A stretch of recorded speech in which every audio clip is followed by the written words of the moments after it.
Yo, welcome back. Today I'm going to tell you why you need to watch The Orville, and if you don't know what The Orville is, it is a comedy drama space show by Seth Macfarlane, the creator of Family Guy, and it is just fantastic. Basically, it's a ship, an exploratory ship going through space, visiting planets, you know, the whole thing, which has for sure been done before, but the way that this show approaches this concept, I think, is phenomenal, and I want to tell you all about it. And I was never really planning on making a review video about this show, to be perfectly honest. I just, I watched the first season when it came out because it was Seth MacFarlane. I thought it'd be hilarious, and it's pretty funny. And I watched the second season, and I liked these two seasons enough that I was super bummed when the second season ended, and I had to wait 3 years for the third season. We didn't even know if there was going to be a third season, but lo and behold, The Orville New Horizons came out, and week after week I've been watching the episodes as they came out, and week after week I just was in awe about how drawn in I was by the depth of the layers of the show and the writing and how it all fits together.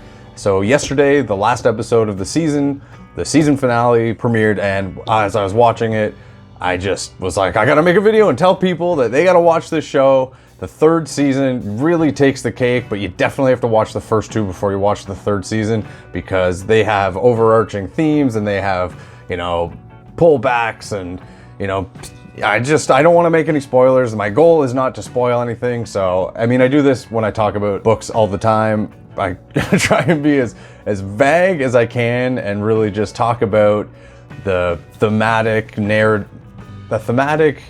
narrative, and the, technical areas and how they really make this show great. Because, it's hard, it's hard to not spoil it because it's so good.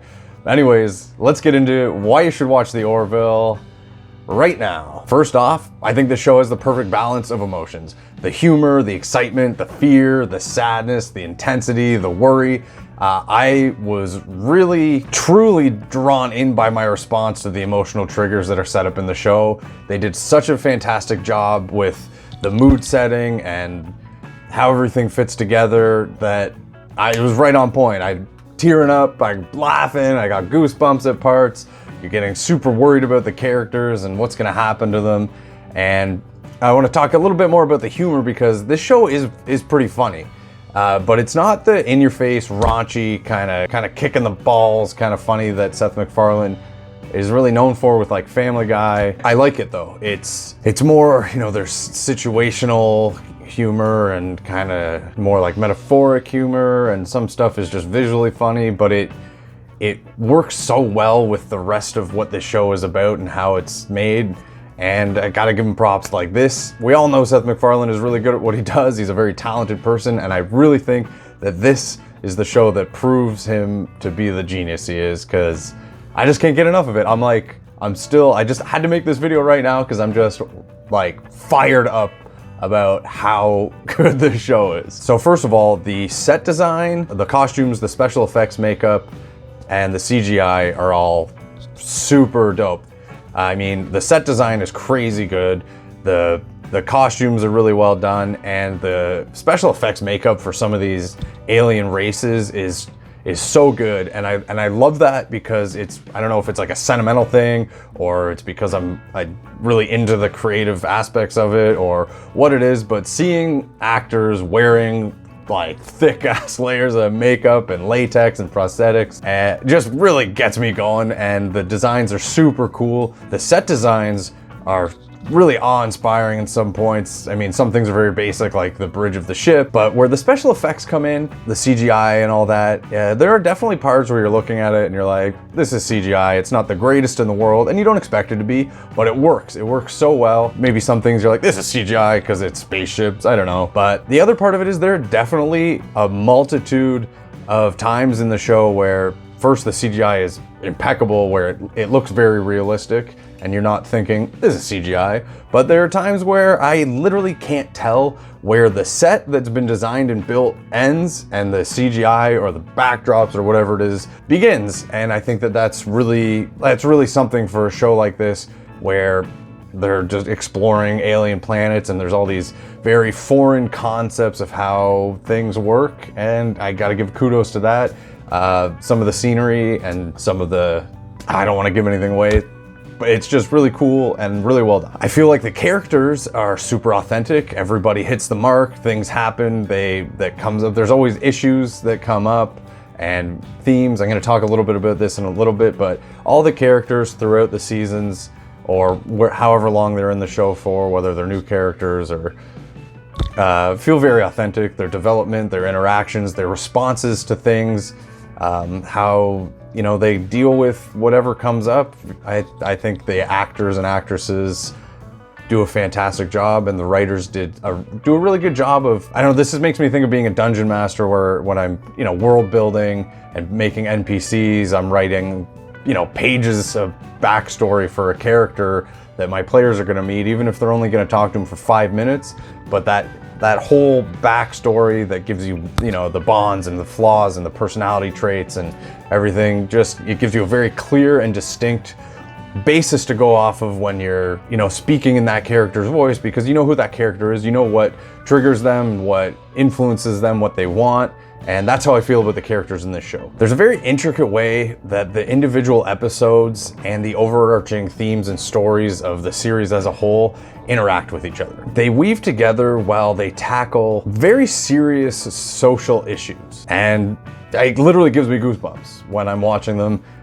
Some of these issues are very metaphoric, some of them are very obvious, and some of them, while you're watching something happen, and then all of a sudden it clicks and you're like, oh, this is what they're talking about.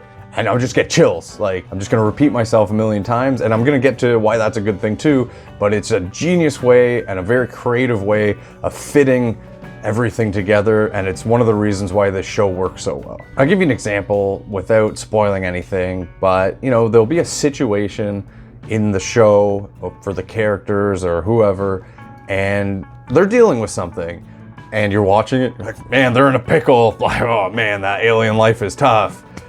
But once you see the thematic narrative and its metaphorical symbology to real current issues, it's so clear. And if nothing else, watching it in this way where you're seeing something current and meaningful and relevant portrayed out in this distant and very foreign and strange way, it at least gives you some point of context to gain a little bit of perspective, along with like a pathway it creates to a bit of philosophical exploration and possibly even a pondering on your political ideology.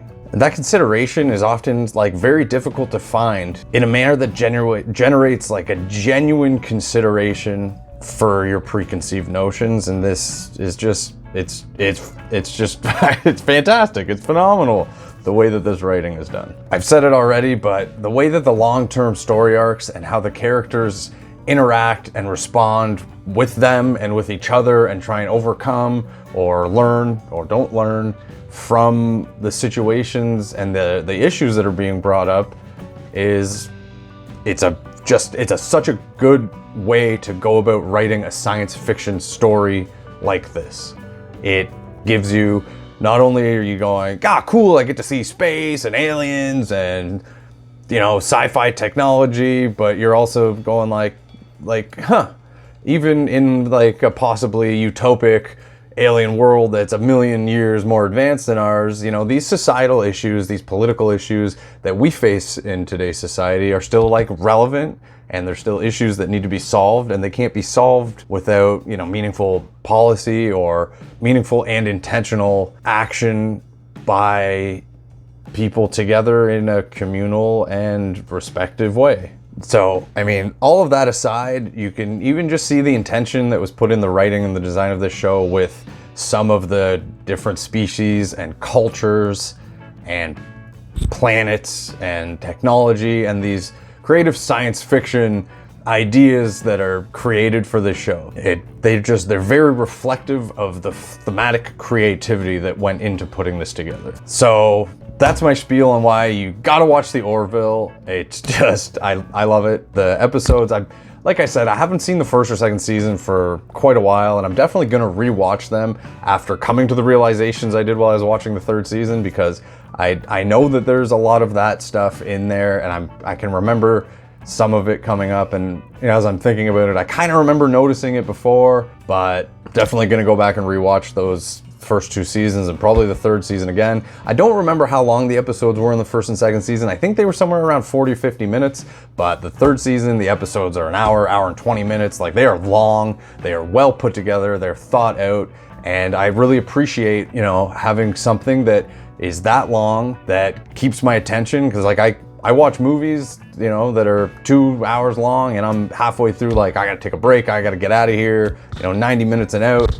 And these episodes, like, keep me drawn in. I could binge watch them, and having something put together that way without skipping out on the details that really pull the story together and really pull the themes together, is something that I really greatly appreciate in especially a science fiction or fantasy story and setting. But the news is, so it's just dropped. The last episode is done, and now we're wondering again when it's going to get renewed, if it's going to get renewed, and I would like everybody, I think you should watch it, and I think you should watch it all the way through, and I think we should get as many people to watch it as we can and make sure it gets renewed, because I'm pretty sure I read somewhere that Seth Macfarlane's pushing. He said something like, if we can get this renewed, can you give us, a bigger budget so we can squeeze 20 episodes in instead of 10? And I am game for that. And I think after you watch this, you will be too. So if you've seen it, leave me a comment and let me know what you think. And if you have anything to add to this conversation about the Orville without any spoilers, leave a comment. If you're gonna put anything that's a spoiler, please put a spoiler alert. The worst thing in the world is having something fantastic spoiled. And, I hope I didn't hype this up for anybody too much, because that's also a pretty drag when something is like really cool and somebody hypes it up and it's still sick, but it gets overhyped and then you're a little bit let down. That kind of ruins stuff too. So hopefully I didn't do that. Don't forget to subscribe and hit that notification bell. If you're interested in this, we got other fun stuff always coming up you can do inside and out. Stay creative, and peace.